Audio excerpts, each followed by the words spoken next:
O desafio é que esses riscos eles são menos visíveis e eles geram um impacto muito profundo na produtividade e no clima organizacional.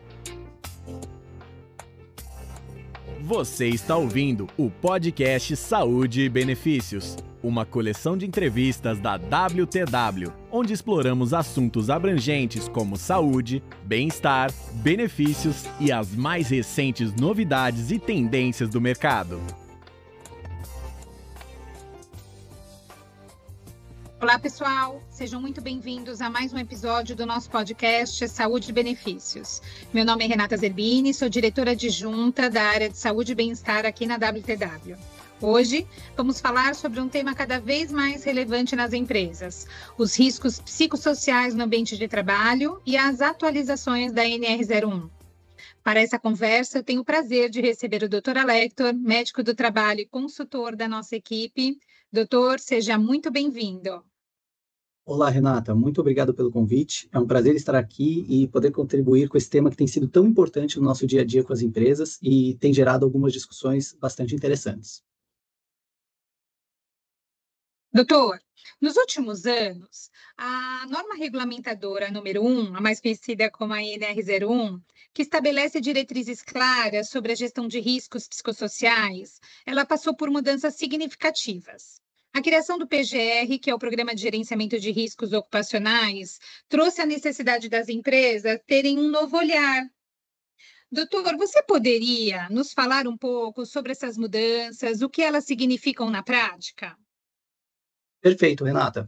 A NR1 traz diretrizes gerais em relação à saúde e segurança do trabalho, que são aplicáveis para todas as empresas que possuem colaboradores em regime CLT. A mudança principal que nós tivemos foi a criação do PGR, que veio para substituir o PPRA, que era o Programa de Prevenção de Riscos Ambientais, um documento que, ao longo dos anos, ele desenvolveu-se com um caráter um pouco mais cartorial, e a ideia era criar um programa que pudesse trazer uma avaliação contínua dos riscos ambientais da empresa. O foco recente, ele é em relação aos riscos psicossociais, que não eram riscos mapeados anteriormente pelo PPRA e tampouco com o início do PGR, diferente dos riscos físicos, químicos, biológicos, de acidentes e ergonômicos. E os riscos psicossociais, eles, neste momento, estão formalmente reconhecidos e devem constar nas documentações da empresa para que elas estejam de acordo com as normas legais. Certíssimo, doutor. E com essa nova abordagem, né, os riscos psicossociais, eles ganham um protagonismo. Mas ainda há dúvidas, né, do que realmente são. O que caracteriza esse tipo de risco? Você pode contar um pouquinho para a gente, doutor? Claro, Renata. Esses riscos eles são ligados à organização do trabalho e às relações interpessoais que os colaboradores possuem entre si e também com a sua gestão. Alguns exemplos de riscos psicossociais que a gente pode nomear aqui seria a sobrecarga de trabalho, a pressão excessiva, conflitos, né, no ambiente de trabalho, situações de assédio, isolamento, dentre outros. É claro que riscos psicossociais eles abordam também questões fora do ambiente de trabalho, mas aqui, sob a responsabilidade das empresas, nós temos que ter esse mapeamento interno, né? Por isso, todos esses exemplos que eu citei anteriormente. Esses riscos psicossociais, eles afetam diretamente a saúde mental dos colaboradores, gerando estresse crônico, que pode desencadear quadros de ansiedade ou até de depressão, e também o famigerado burnout, que vem sendo alvo de diversas discussões nos últimos anos. O desafio é que esses riscos eles são menos visíveis e eles geram um impacto muito profundo na produtividade e no clima organizacional.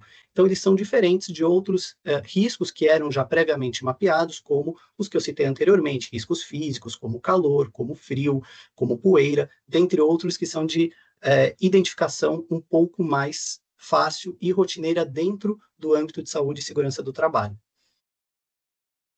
Certo, doutor. E quando a gente fala de riscos menos visíveis, né, de sobrecarga, de pressão excessiva, de assédio, de conflitos, mapear esses riscos, eles passam a ser um desafio. Quais são as formas mais eficazes para fazer isso, né, de maneira estruturada e com respeito ao ambiente? Em relação ao mapeamento, Renata, ele precisa ser estratégico, ele precisa ser ético e ele precisa ser também contínuo. O que eu quero dizer com essas 3 palavras? Ele precisa ser estratégico no sentido de que a companhia ela precisa entender a necessidade desse mapeamento, isso partindo já desde a alta gestão até realmente a base. Ele precisa ser ético, porque ele precisa realmente seguir normativas adequadas em relação a esse processo e garantir, de certa forma, também a confidencialidade e a segurança psicológica dos colaboradores ao responderem esse tipo de pesquisa, tá? E ele também precisa ser contínuo por conta do caráter que o PGR nos traz, né? Então, realmente, de ser uma avaliação horizontal ao longo do tempo em relação a todos os riscos. Algumas ferramentas elas podem ser utilizadas, existem diferentes formas de serem feitos esse mapeamento dos riscos psicossociais. Não há atualmente a ferramenta mais correta ou adequada para este mapeamento, mas cada empresa precisa utilizar a ferramenta que se sente mais confortável e que se sente apta a aplicar, além de, claro, ter aí uma validação com rigor técnico e científico em relação à sua aplicação. Alguns grupos focais e entrevistas com escuta ativa dos colaboradores também são muito bem-vindos neste processo, e sempre lembrando daquele ponto ético e de segurança psicológica que eu comentei anteriormente. Alguns dados de RH também podem contribuir para esse tipo de análise, então com alguns indicadores internos, sejam pesquisas de clima, por exemplo, sejam atestados com CIDs relacionados à saúde mental, que nós chamamos de CDF, então são outros indicadores que podem permear essa discussão e auxiliar nesse tipo de mapeamento. E, além disso, auditorias e observação direta, realmente, do ambiente de trabalho, que são feitos rotineiramente pelas equipes, principalmente de segurança do trabalho.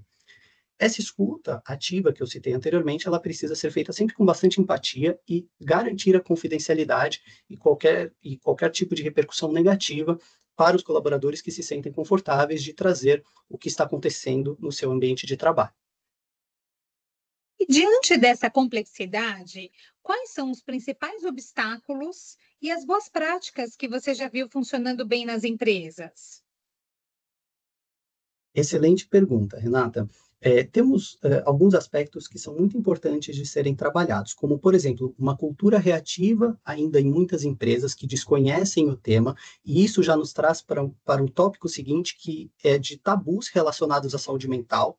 Não à toa, o ponto de sensibilização da liderança da empresa é tão importante em relação à tratativa deste tema. E isso se reflete na pouca capacitação que muitos líderes têm em relação ao tema de saúde mental. Muitas vezes o trabalhador ele traz algum anseio, algum conflito, alguma situação que está o atingindo, mas a liderança não sabe muito bem como lidar com essa situação. E é por isso que esse processo de aprendizado para toda essa equipe de gestores é tão importante, e nós dizemos que esse tipo de abordagem tem que ser realmente top-down, então ele precisa ter a alta cúpula da gestão e isso ir descendo e sendo cascateado para a gerência, até chegar nos coordenadores e na própria equipe operacional. A falta de integração entre áreas, como RH, saúde, segurança e até a própria liderança, é um tema também de muitos desafios. Muitas vezes, até então, pesquisas de clima eram realizadas, por exemplo, pelo RH, enquanto saúde e segurança ficavam com outras atribuições internas. Nesse momento de mapeamento de riscos psicossociais, a gente entende que essa integração e troca de informações ela é extremamente importante. Claro que isso tem que também se refletir na própria liderança tendo acesso ao resultado desse mapeamento, para que ela possa entender na sua própria área como que está a situação envolvendo os riscos psicossociais. Então, capacitação de gestores, canais de acolhimento e escuta ativa, indicadores de monitoramento com ações corretivas e a integração com outros programas de saúde e bem-estar são alguns exemplos de boas práticas de mercado. Certo, a gente observa que falar de riscos psicossociais, mapear esses riscos, acaba sendo um desafio. Para finalizar, quais são as tendências e as recomendações para as empresas que querem se manter alinhadas com a legislação e com essas boas práticas que você comentou, doutor? Excelente ponto, Renata. O bem-estar integrado, ele é uma maneira bastante eficaz que nós temos de seguir com essas tendências e estar estarmos de acordo com a legislação e boas práticas, realmente integrando ações que são feitas com RH, ações que são feitas com saúde e segurança do trabalho, como nós citamos anteriormente. O crescimento de ferramentas de BI e monitoramento em tempo real do estado de saúde mental dos colaboradores também são alguns pontos que podem trazer essa melhoria no processo de gestão dos riscos psicossociais. As empresas, elas estão sendo cada vez mais cobradas, né, e exigidas delas ambientes mais humanos. E o mapeamento desses riscos e o manejo desse tipo de cenário vai totalmente de encontro com essas tendências. A minha recomendação seria tratar o tema realmente de maneira estratégica, transversal na companhia, como foi citado anteriormente, envolvendo alta liderança, diretoria, nível de gerência, nível de coordenação, para que realmente todos estejam cientes de como lidar com esse tipo de situação, buscando sempre a melhora do clima organizacional como um todo. E a prevenção, ela é a maneira mais eficaz e humana do que a própria correção, ou seja, realmente tratarmos o mapeamento dos riscos psicossociais dentro do âmbito maior do PGR, que é de gerenciar esses riscos, evitando o adoecimento dos trabalhadores. Doutor, muito obrigada por esse bate-papo tão rico. Fica claro que os riscos psicossociais, eles não são tão invisíveis assim, né? Eles só são mal compreendidos. E com conhecimento e ações simples, mas que sejam estruturadas e estratégicas, é possível transformar o ambiente de trabalho. É isso mesmo, doutor? É exatamente esse o ponto, Renata. Eu espero que com este bate-papo que tivemos, possamos ter trazido um pouco mais de luz em relação a esse tema, esclarecido alguns pontos de dificuldade, muitas vezes que alguns de nossos clientes das empresas possam ter, e que possam realmente cuidar da saúde de forma completa, não apenas a saúde física, mas a mental e aqui, claro, a organizacional. Excelente, doutor. Obrigada a todos os ouvintes por nos acompanharem. Nos encontraremos no próximo episódio e até mais.